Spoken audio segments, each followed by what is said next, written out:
नमस्कार, बहुत बहुत स्वागत है आपका एक न्यूज 24 देख रहे हैं आप और मैं हूं आप सद ब्यूटी।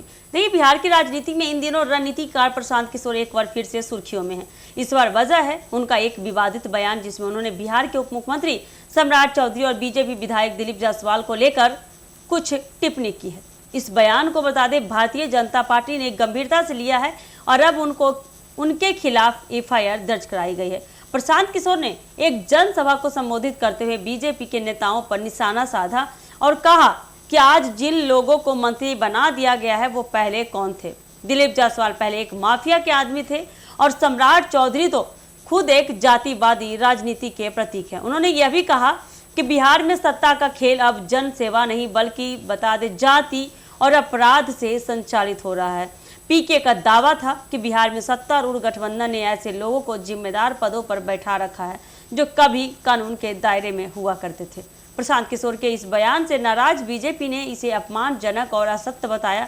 उप मुख्यमंत्री सम्राट चौधरी ने कहा कि पीके का यह बयान उनके निजी चरित्र और जाति को लेकर बेहद निंदनीय और दुष्प्रचार वाला है। उन्होंने इसे साजिशन छवि खराब करने की कोशिश बताया और कानूनी कार्रवाई की भी मांग की है। वहीं दिलीप जायसवाल ने कहा कि वह वर्षों से सामाजिक कार्यों में जुड़े हैं और उन्हें इस तरह माफिया का आदमी कहकर बदनाम करना गंभीर अपराध है।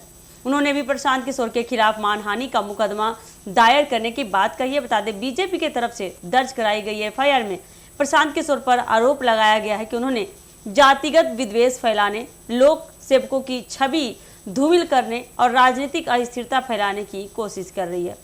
एफआईआर में आईपीसी की धारा 153A यानी कि धर्म, जाति, भाषा के आधार पर वैम नस्ल फैलाना, 500 मानहानि और 505 सार्वजनिक उपद्रव के लिए जिम्मेदार बयान सहित अन्य धाराएं लगाई गई है। बता दें, एफआईआर बिहार के एक प्रमुख थाने में दर्ज की गई है और पुलिस जांच शुरू कर चुकी है। हालांकि अब तक पीके की तरफ से कोई सार्वजनिक माफी या सफाई सामने नहीं आई है।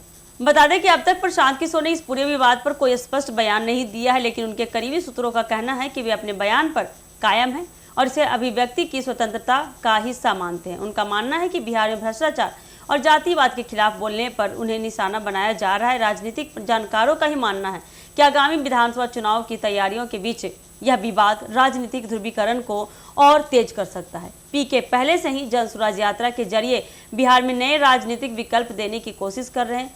ऐसे में बीजेपी का यह कानूनी कदम एक राजनीतिक जवाबी हमला भी माना जा रहा है। प्रशांत किशोर के बयान से उपजा यह विवाद अब कानूनी लड़ाई में बदल चुका है, जहां एक तरफ बीजेपी इसे अपनी छवि की रक्षा के लिए उठाया गया कदम बता रही है, वहीं पीके समर्थक इसे लोकतांत्रिक आवाज को दबाने की कोशिश मान रहे हैं। अब देखना यह होगा कि अदालत और जनता किस पक्ष की बात पर भरोसा करती है। क्या पीके को इस बात की सजा मिलती है या सरकार ऐसे ही बैठे रह जाती है। तो ऐसे ही अपडेट के लिए जुड़िए हमारे एक न्यूज 24 के साथ। दीजिएगा इजाजत, धन्यवाद।